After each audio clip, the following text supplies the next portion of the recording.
Saudara Ketua Umum Partai Demokrat Agus Harimurti Yudhoyono atau AHY mengkritisi kebijakan pemerintah yang membuat utang terus naik saat ekonomi menurun. Menurut AHY, seharusnya pemerintah bisa membuat prioritas dalam alokasi anggaran.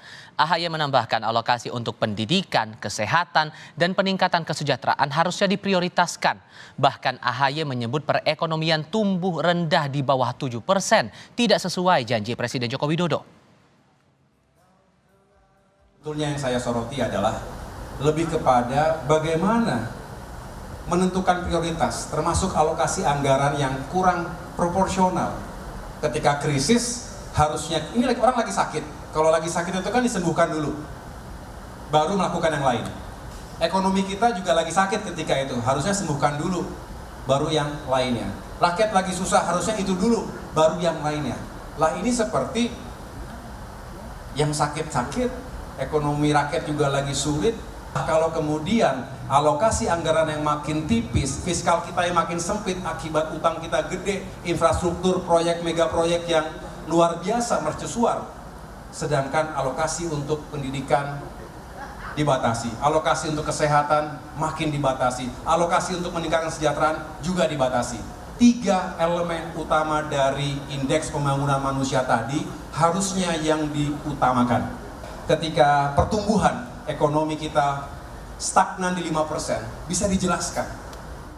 Belum lama AHY bertemu Puan Maharani di mana keduanya tampak akrab, namun tak berselang lama Ketua Umum Partai Demokrat itu kembali mengkritisi jalannya pemerintahan Joko Widodo yang merupakan kader PDI Perjuangan. Lantas apa makna kritik AHY hingga bagaimana kelanjutan pertemuan AHY dan Puan? Untuk mengulasnya sudah bergabung bersama kami kali ini Direktur Eksekutif Carta Politika Indonesia Yunarto Wijaya, Kepala Badan Komunikasi Strategis Partai Demokrat Herzaki Mahendra Putra, dan anggota DPR fraksi PDI Perjuangan Dedi Sitorus. Bang Dedi, Mas Toto, Mas Zaki, selamat sore, apa kabar? Selamat sore. Selamat sore, Mas. Terima kasih semuanya sudah bergabung. Ini ada 5 poin kritikan nih Bang Dedi untuk pemerintahan dari Ketua Umum Agus Harimurti Yudhoyono. Komentarnya gimana tuh?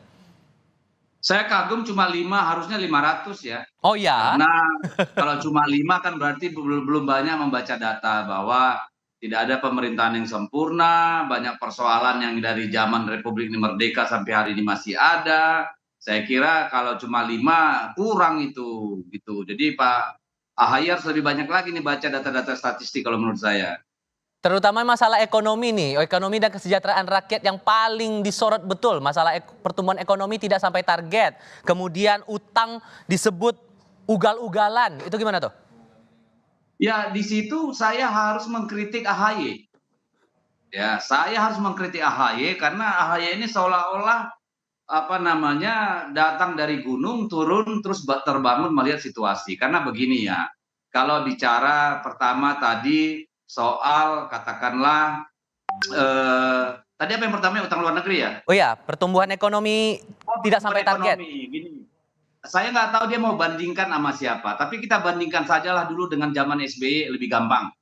Zaman SBY itu pertumbuhan ekonomi kita 6-7%. Kenapa bisa begitu? Harga komoditas dunia itu melambung tinggi. Karena apa? Semua komoditas kita diserap oleh ekonomi Cina yang saat itu pertumbuhan ekonominya 11 sampai bahkan nyaris 14%. Otomatis ya presiden siapapun pada waktu itu bisa sampai 77%. Kenapa? Karena kita menghadapi booming yang namanya komoditas.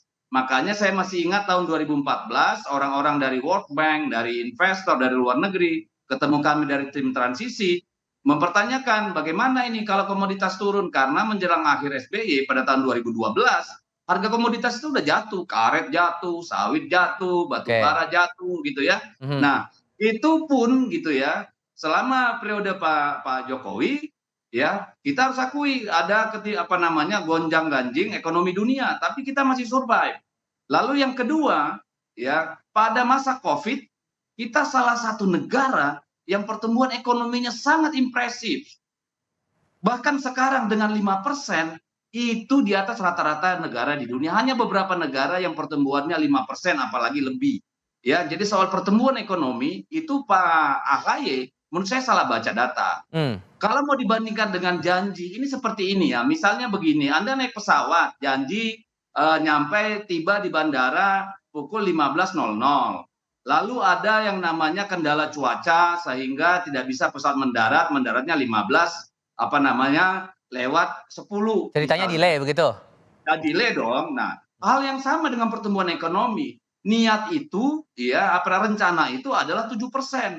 Tetapi Oke. 7% itu tidak bisa datang dari langit. Kenapa? Dari mana datangnya 7%? Kalau ekspor kita tinggi, besar gitu ya. Oke. Lalu komoditas kita besar, kan gitu nih. Baik. Beban negara kecil, gitu Mhm. kan. Ada namanya tidak ada defisit dan seterusnya, daya beli tinggi. Nah, Oke. ketika Presiden Jokowi naik 2014, itu harga komoditas sedang jatuh-jatuhnya, Pak. Hmm. Ya, itu imbas dari apa? 10 tahun Pak SBY menikmati komoditas, tidak membangun Baik. ekosistem industri kita, tidak membangun ekosistem yang namanya investasi. Oke, sampai di Logistik situ kita dulu. Saya harus kasih parah. kasih kesempatan ke Mas Zaky untuk berkomentar. Katanya harus Silakan. baca data lebih banyak dulu nih, Mas Ahaye ini, Mas Zaky. Iya, kalau saya sih saran saya ke Bang Deddy Sitorus tonton dulu pidatonya gitu, itu satu aja. Kenapa? 5 klaster memang 5 kritik, tapi di dalam itu ada pendalaman lagi, bukan hanya 5 hal, itu 5 klaster, 5 hal utama. Lalu ini adalah pidato pertama menuju 14 Februari. Masih panjang lagi nih perjalanan yang akan kita terus sampaikan data dan faktanya.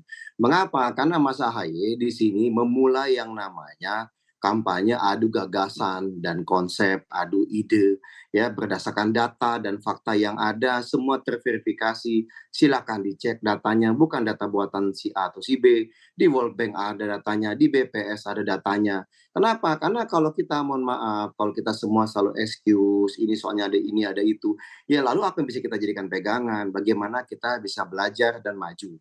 Itu satu. Yang kedua, kami kan diingatkan terus memang beda nih tipikal kalau pemimpin kami Pak SBY dulu lalu sekarang Mas Ahaye. Memangnya Pak SBY itu mewarisi apa dari Bu Mega? Keadaan yang mudah.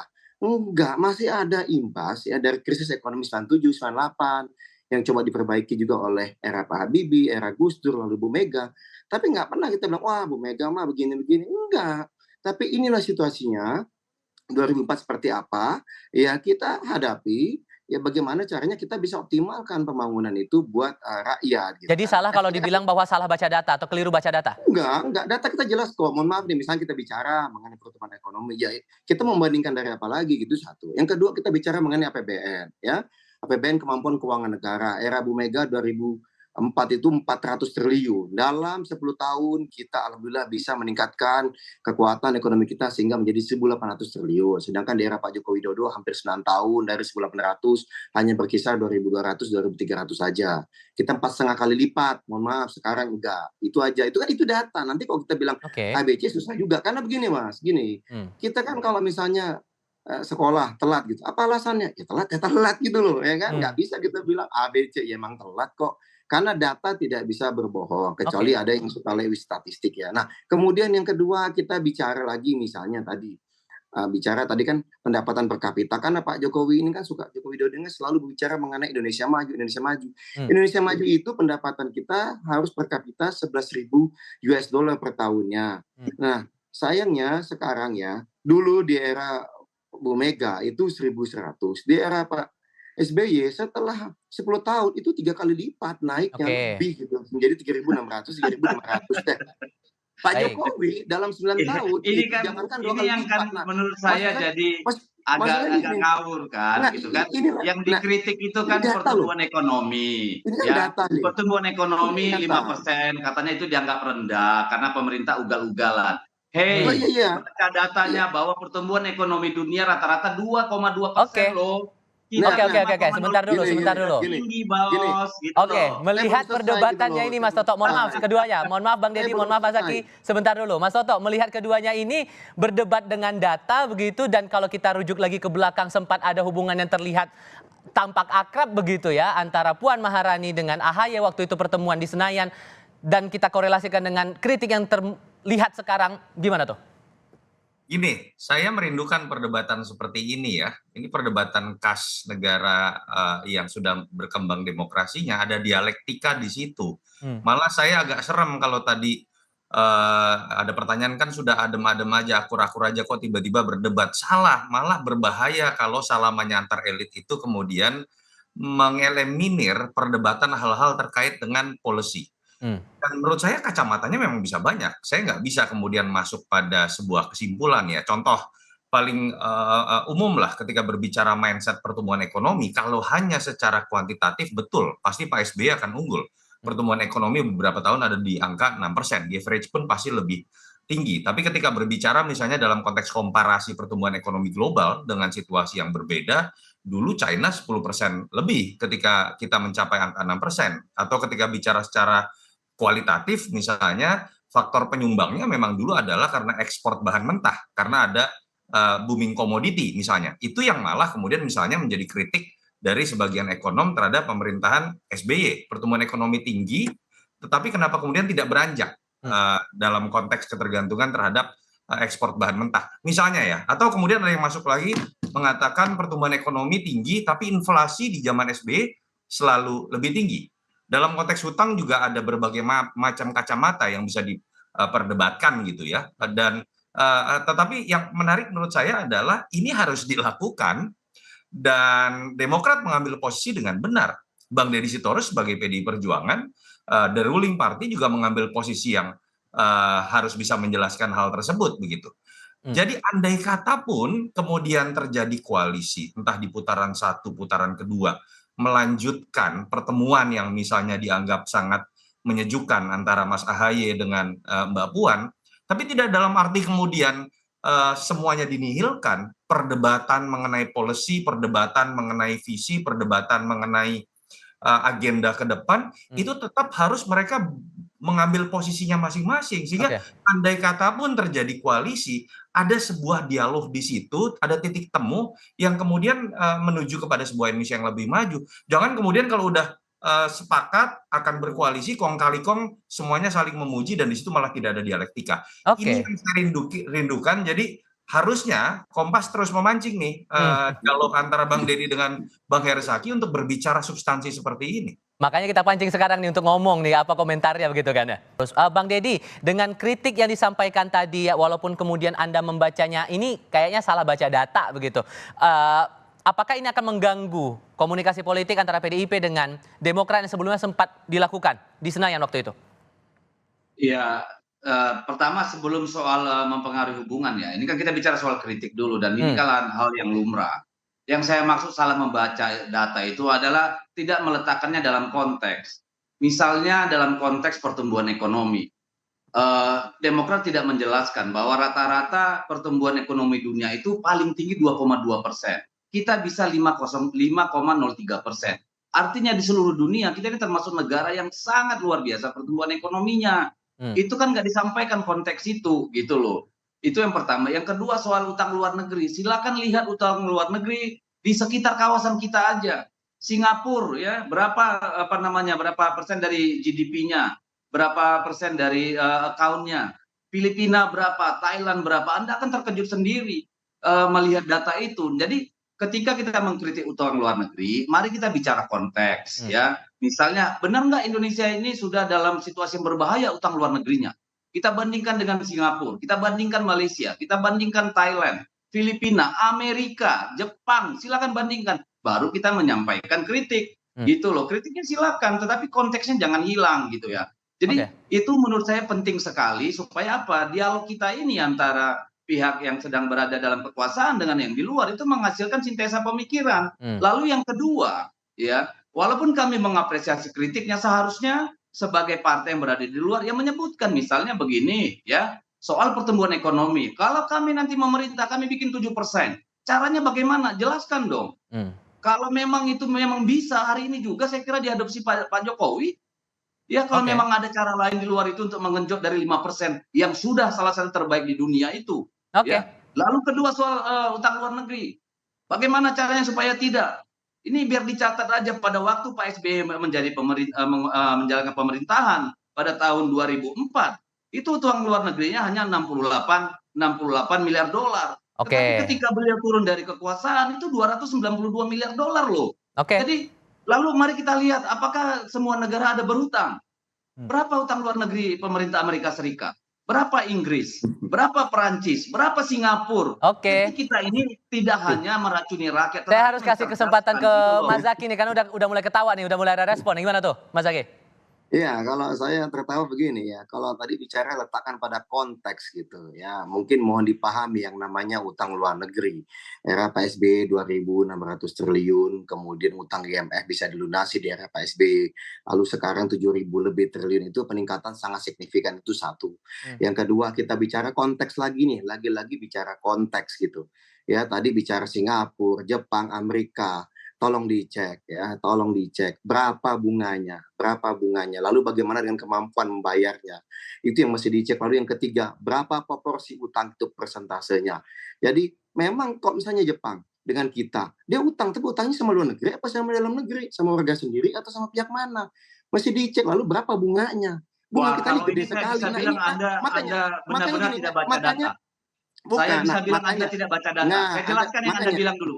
Mari oh, saya entar dulu, jelaskan, ini oke? ini Saya datanya bandingkan. lah Utang gimana? luar negeri itu Saya harus dibandingkan ngomong dengan diam PDB. aja dari tadi, tapi Gantian belum dulu nih, Bang jelaskan Deddy. juga. Bang Karena Deddy, Anda gantian dulu ya Bang Saya Deddy, sama sebentar. dulu. Kasih kesempatan Mas Zaky dulu, Aduh, silakan. gimana Mas sih? Zaky, Ini Mas Zaky saya monolog sudah kayak tangkap. Saya mau monolog ya? jelaskan yang dijelaskan Mas Zaky. Saya Monolog. kasih berikan kesempatan dulu. Oke. Kalau yang namanya utang luar negeri itu dibandingkan dengan Mas PDB. Zaky, Mas Zaky silakan. Saya harus kasih kesempatan Mas Zaky dulu. Bang Oh, Deddy, tahan silakan, dulu. Silakan. Ya, silakan. Iya, utang di PDB itu memang dibandingkan salah satunya itu. Tapi juga tadi bicara konteks, ada namanya negara maju, ada negara levelnya kayak Indonesia. Ada nama kita mohon maaf, bunga. Bunga berapa persen Bang Deddy? Anda jujur aja, Indonesia bunganya berapa persen bunga utang? Dibandingkan dengan bunga utang yang dimiliki Singapura, bunga utang yang diambil oleh Jepang. Ya, berapa? Bunga utang Datanya yang kasih diambil tahu oleh dong. Datanya Amerika berapa menurut Serikat. Anda? Gitu loh. Anda Iya. tahu nggak bahwa 88% pinjaman luar negeri kita itu dalam rupiah? Anda punya data nggak? Mana? Berapa bunganya kita bayar? Coba sebutkan. Ayo, mari Bunga sebutkan. yang kita bayar 400 Iya, berapa? triliun Bang Dodi. Bang Deddy, Loh, 400 triliun. 400 triliun itu sebanding Iya, berapa dengan kalau persen kita itu? ngasih Berapa beasiswa ke Berapa persen dari anak-anak pinjaman? sampai kuliah, itu bisa berapa juta mahasiswa yang tidak akan putus sekolah. Lalu yang kedua, bisa 8 juta UMKM. Ekonomi kita nggak akan rusak kayak gini gitu loh. Kalau misalnya uangnya tidak dipakai bayar bunga utang. 400 triliun bunga utangnya, belum pokoknya. Itu udah mau setengah sendiri dari APBN kita gitu loh. Itu Oke. kalau kita bicara konteks dan data. Oke. Makanya Ya. kenapa di pidato Mas Ahaye juga dijelaskan bunga utang 400 triliun itu sebanding dengan 2 juta orang yang bisa sekolah sampai kita kuliahkan sampai lulus, kemudian dari SD. Kemudian yang kedua, ya, yang kedua tadi itu sebanding dengan ada masing-masing UMKM ada bantuan 50 juta, Oke. bisa 8 juta UMKM. Kalau Baik. itu bisa kita berikan, ekonomi Oke. kita nggak akan kayak gini, nggak akan mandek. Utangnya meroket, tapi pertumbuhan ekonominya mandek. Ya gimana? Oke, ya? Mas Nah, Toto, gitu loh, kalau bantu kita bicara. untuk Nah, menengahi Mas Toto, ini. saya harus jelaskan Jadi dulu itu, konteksnya Mas. Anda sudah dapat Sebelum- tidak, dan kemana Nah, arah sebentar, diskusi sebentar. ini yang Kasih terlihat waktu saya sejauh ini, Mas menjelaskan Toto? dulu dong, sebelum Mas Toto. Tapi Saya mau jelaskan dulu, saya Zaki. senang. Dikit dulu Bang Jangan Deddy, lupa dikit ya. Sedikit ya, 30 second saja. Setelah itu saya kasih ke Mas Toto. Jelaskan. Ya. Katanya kan ini ekonomi buruk. Dia lupa bahwa pertumbuhan ekonomi kita tertinggi di dunia, salah satu tertinggi di dunia, 5,03%, rata-rata dunia Oke. 2%. Jadi kalau dibilang ekonomi buruk itu ngaco itu Oke. pikirannya, itu pertama. Mandek, Yang kenapa? kedua, Pengangguran bentar, tadi Anda banyak. udah ngomong, bentar dong. Pengangguran. Bentar dong. Ya udah, Lalu habis saya ya. kita bandingkan negara maju dengan negara menengah, Oke. katakan negara seperti kita ya yang sebanding. Kalau negara maju, saya Baik. ambil contoh nih ya, dibandingkan dengan PDB-nya. Kalau Amerika Serikat itu 103% dari PDB, Baik. oke? Perancis Ya. 118% dari PDB, Oke. Jerman 72% dan Cina hampir 66%. India mendekati 90% PDB. Sekarang negara yang setara dengan Indonesia. Oke. Katakan saja negara ASEAN. Ini sudah ada data. Malaysia 66% dari PDB, Singapura 131% dari PDB, Filipina 54,8% dari PDB, Thailand 50%. Oke, Kita ini datanya sudah dibongkar semuanya. Kita sudah tidak punya waktu lagi. Ini Mas gimana Toto. sih, gitu loh. Oke, Mas Toto, Mas Toto. Lalu bicara Anda soal tahu bunga konsep utang. kemampuan membayar? Sekarang kita tanya, Bang berapa Deddy, sih bunga utang per Mas Zaky, tahun? mohon maaf. Kita harus gantian. Oke, Ya, Mas Toto, kemampuan mohon maaf. membayar. Silakan Mas Ya. Toto.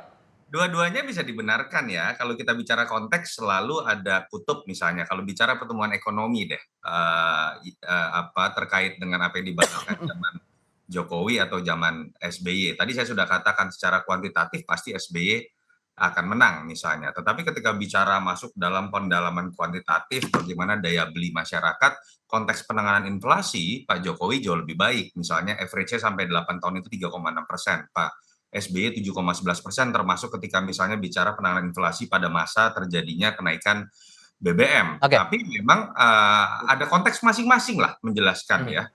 Betul bahwa ketika bicara pencapaian angka-angka, pasti SBY akan jauh lebih baik. Nah, yang coba dijelaskan oleh Bang Deddy kan konteksnya dalam konteks yang lain ya.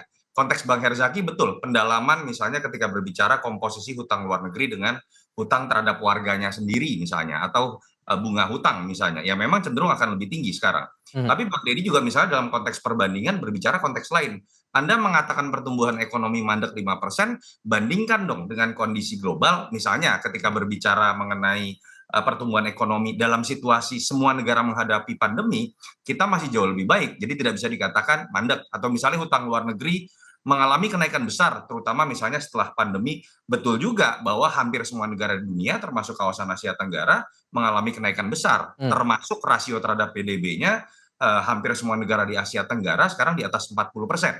Indonesia kalau saya tidak salah di angka 39% lebih ya di tahun 2022. Apapun itu, kacamatanya dua-duanya betul.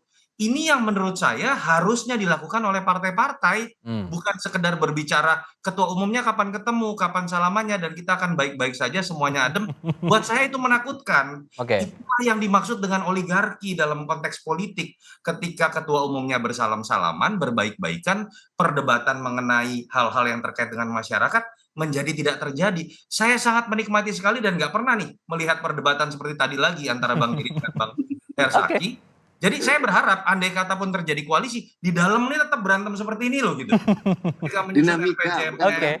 dinamika dialektika, bukan Adu perang. gagasan ini yang kita rindukan dan Bahwa Bang tidak Deddy salah suaranya dengan lebih keras, perspektif keduanya. kebetulan menurut saya orang Batak aja Bang Deddy, Oke. suaranya lebih keras. Tapi saya melihat ini adalah cara untuk kemudian mempertahankan Baik. argumentasi untuk dimengerti oleh masyarakat ya, mengenai tantangan masing-masing rezim. Tergantung gimana cara melihat data-data itu. Oke, terima kasih Mas Zaki, terima kasih Bang Deddy, terima kasih Mas Toto sudah berbagi perspektif bersama kami hari ini. Sehat selalu ya. Terima kasih Bang Deddy. Kita jumpa lagi di diskusi berikutnya.